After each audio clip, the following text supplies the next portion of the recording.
श्यामला मातरं वन्दे मातरम्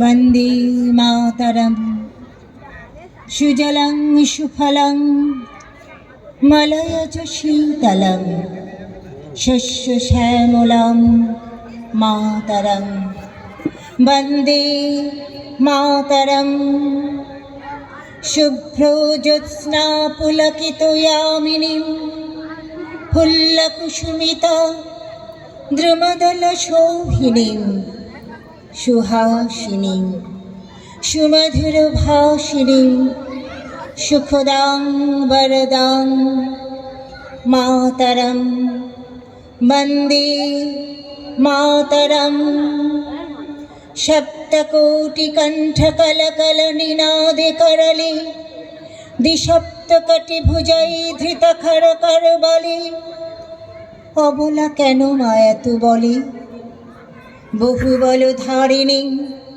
নমামি তরিণী রিপুদল বারিণী মাতরম বন্দে মাতরম বন্দে মাতরম।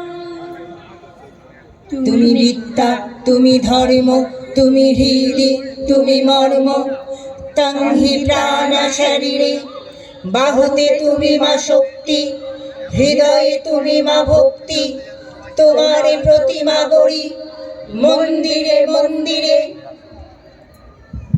তং হি দুর্গা দশ প্রহরণ ধারিণী কমলা কমলদল বিহারিণী বাণী বিদ্যাদায়িনী নমামি তং। নমামি কমলং অমলং অতুলং সুজলং সুফলং মাতরম বন্দে মাতরম বন্দে মাতরম বন্দে মাতরম वन्दे मातरं वन्दे मातरम।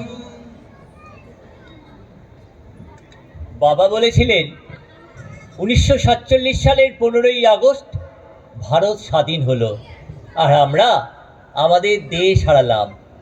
স্পষ্ট মনে পড়ে বাবার সেই অপমানিত মুখ আর ধরা ধরা গলা। ভারত স্বাধীন হলো আর আমরা আমাদের দেশ হারালাম, আমরা আমাদের দেশ হারালাম। কথাটার মর্ম তখন ঠিক ভালো মতো বুঝতে পারিনি। মন ছটপট করছিল বাইরের জগতে গলা মেলাবার জন্যে।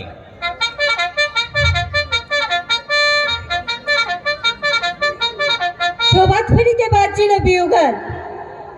পাশের বস্তির ছেলেরা কি নিয়ে যে চেঁচামেচি করছিল কে জানে।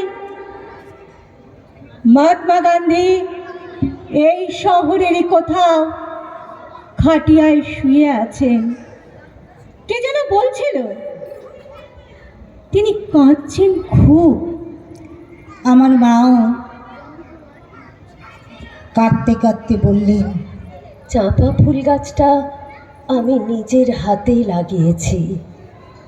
এবছর সেই গাছে ফুল ফুটবে আর আমি দেখতে পাবো না। লাহোর না এলাহাবাদ কোনো এক শহরে হোটেলের ঘরে বসে গরমে ঘামতে ঘামতে র্যাডক্লিফ নামক এক ইংরেজ কাটাকুটি খেলছে ভারতের মানচিত্র নিয়ে। তিনি আমার মায়ের চাঁপা ফুল গাছের কথা কিছুই জানেন না। ঝড়ে উড়ে যাবার মতন এক একটা গ্রাম চলে যাচ্ছে সীমান্তের এপারে ওপারে। কারোর রান্নাঘর গিয়ে পড়ল নতুন দেশে, কোনো গৃহস্থের গোয়ালঘর রয়ে গেল পুরনো রাজ্যে। অনেক নদীও দুভাগ হয়ে গেল। লক্ষ লক্ষ মানুষের জীবন তছনছ হয়ে গেল স্বাধীনতার মূল্য দিতে গিয়ে। পাঞ্জাব ও বাংলা যেখানকার ছেলেরা জীবন পণ করে সবচেয়ে বেশি লড়াই করেছে দেশের জন্য, সেই দুই রাজ্যকেই কেটে ফেলে বইয়ে দেওয়া হলো রক্ত গঙ্গা। আমার কাকা আন্দামান জেল থেকে ফিরে এলেন ঠিক 17 বছর পর। যেন রিপ ভ্যান উইঙ্কেল। ভেবেছিলেন চোখ মেললেই দেখতে পাবেন পুরনো স্বদেশ। সমুদ্র পেরিয়ে এসে যখন চোখ মেলালেন, কে যেন প্রচণ্ড এক ঘুষি মারল তার চোখে। তিনি দেখলেন র্যাক ক্লিপের ছুরিতে দ্বিখণ্ডিত ভূমির যেখানে সেখানে ক্ষত। তিনি দেখলেন মানুষ আর মানুষ নেই, শুধুই হিন্দু কিংবা মুসলমান। ফজল চাচার ঘুড়ির দোকান আগুনে পুড়ে ছাই। শুভ্র দাড়িওয়ালা এক দরবেশ, যিনি মাথায় চামড় বুলিয়ে আদর করতেন সকলকে, তার লাশ ওই ট্রাম লাইনের পাশে পড়েছিল টানা 3 দিন। প্রেসিডেন্সি কলেজে কাকার সহপাঠিনী রেহানা সুলতানাকে কামড়ে ছিঁড়ে খেয়েছে কয়েকটা রাক্ষস। আর শিয়ালদা স্টেশনের সব প্ল্যাটফর্ম জুড়ে শুয়ে আছে ওপারের গৃহহারা ছিন্নমূল মানুষ। কোনো জননীর এক সন্তান মারা গেছে পথে, আর এক সন্তান খিদেই কাঁদছে, হাতে ভিক্ষার পাত্র। এই সব পরিবারের মাঝখানে দাঁড়িয়ে আন্দামান ফেরত বিপ্লবীটি প্রত্যক্ষ করেন স্বাধীনতার স্বরূপ। এক বৃদ্ধ চিৎকার করে উঠল, গান্ধীটা মেনে নিল দেশ ভাগ। তার পেয়ারের জওহরলালকে কিছুতেই বোঝাতে পারল না। আজ যদি সুভাষ বোস থাকতেন এখানে, Give me blood and I will give you freedom. Freedom is not given, it is taken. Give me blood and I will give you freedom. Give me blood. সেই চিৎকারের প্রতিধ্বনি পৌঁছে গেল দিল্লিতে।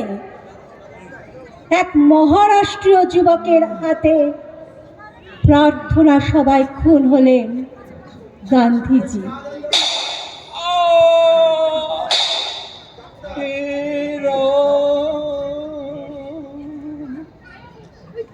রঘুপতি রাঘব রাজা রাম, পতিত পাবন সীতারাম। ঈশ্বর আল্লাহ তেরা নাম, সবকো সম্মতি দে ভগবান। রঘুপতি রাঘব রাজা রাম, পতিত 17 বছর আগে আমার কাকা ছিলেন একজন বলিষ্ঠ ডাকাবুকো যুবক। ধরা পড়ার আগে 1.5 বছর পলাতক। তখনও খাবার জুটত না ভালো মতন। আন্দামান জেলে নর্থ ওয়েস্ট ফ্রন্টিয়ারের কয়েকজন গার্ড প্রায়ই কাকাকে মাটিতে ফেলে ধরে অকথ্য অত্যাচার চালাতো। জেল থেকে ফিরে সেই সুপুরুষ কাকাটিকে আর চেনা যেত না। যেন মনে হতো এক দেশপ্রেমিকের প্রেতচ্ছায়া। জন্ম থেকেই স্বাধীনতা নামের শিশুটি বিকলাঙ্গ, তবু তাকে বাঁচিয়ে রাখার চেষ্টা হয়েছে অনেক যত্নে।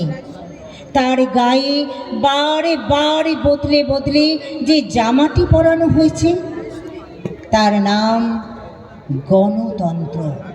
পাশের নতুন দেশটি সেই পোশাকের তোয়াক্কা করেনি।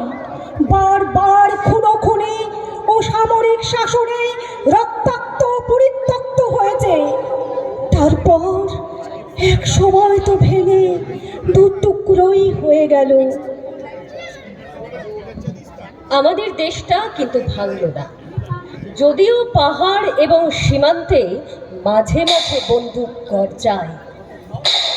মাথার কাছে কাশ্মীর নিয়ে লাগাতার মাথা ব্যথা। তবু ভাঙলো না। অনেক ফুটো ফাটা ও তাপ্পি মারা হলেও সেই আলখাল্লাটা গায়ে ঠিকই জড়ানো আছে।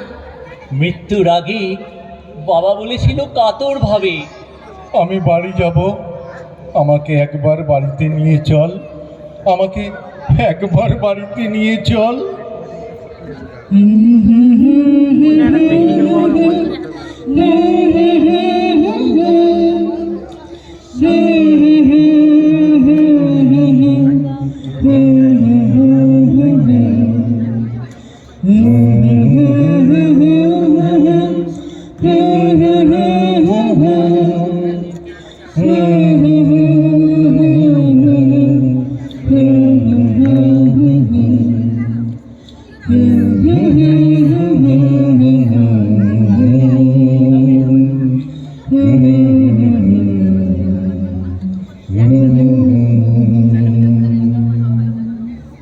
আমরা তা পারিনি। বাড়ি মানে তো জন্মস্থান, তা কবে মিলিয়ে গেছে অন্য দেশে। বাবা শেষ পর্যন্ত এই দেশটাকে নিজের দেশ বলে ভাবতেও পারেননি। আমার ছেলের কাছে এইসব গল্প কথা আর পুরনো ইতিহাসের কোনো মূল্যই নেই। মানুষ ইতিহাস নিয়ে বাঁচে না, বর্তমান নিয়ে বাঁচে। আমাদের বাবা কাকারা কবেই অতীত হয়ে গেছে। আমাদের মনে স্মৃতির দুঃখ বিলাস ফিরে আসে মাঝে মাঝে। আমাদের সন্তান সন্ততিরা এই পুরনো দেশটাকে নতুনভাবে গড়তে চাইছে। মাঝে মাঝে স্বপ্ন দেখি সাহেবরা আবার ফিরে আসছে, তবে এবার অস্ত্র হাতে নয়, চাকরি চাইতে। একটা আন্তর্জাতিক এলিট স্কুল খোলা হয়েছে দেশের রাজধানীতে, আর সেখানকার ছাত্র বিভিন্ন দেশের রাষ্ট্রপতি ও সেনাপতি। তাদের শেখানো হচ্ছে গণতন্ত্র। তাদের শেখানো হচ্ছে গণতন্ত্র। বিভিন্ন ধর্মগুলোকে বাড়ির মধ্যে বন্দি করে রেখে প্রকাশ্য রাস্তায় সব মানুষই আবার মানুষ হয়েছে। সব মানুষই আবার মানুষ হয়েছে। खबर से भारत भाग है जागा, पंजाब सिंध गुजरात मराठा द्राविड़ उत्कल बंगा।